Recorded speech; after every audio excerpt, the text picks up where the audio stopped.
তামিলনাড়ুর মেরিনা বিচের doctor MGR মেমোরিয়ালে জয়ললিতার শেষকৃত্যের আনুষ্ঠানিকতা চলছে। তার শেষ ইচ্ছানুযায়ী মরদেহ দাহ করা হবে না, তাকে সমাহিত করা হবে।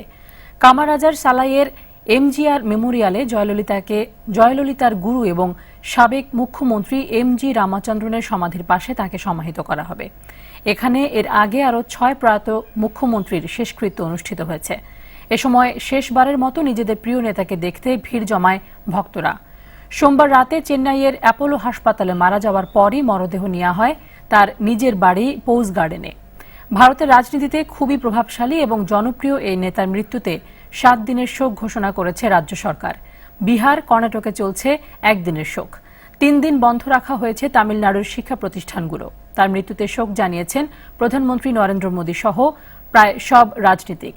এদিকে জয়ললিতার মৃত্যুর 2 ঘণ্টার মধ্যেই রাজ্যের মুখ্যমন্ত্রী হিসেবে শপথ নেন আম্মার বিশ্বস্ত রাজনৈতিক সহচর ও অর্থমন্ত্রী পানির সেলভাম।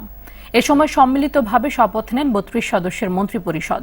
2 বছর আগেই পানির সেলভামকে পরবর্তী নেতা ঠিক করে রেখেছিলেন ক্ষমতাসীন দল AIADMK।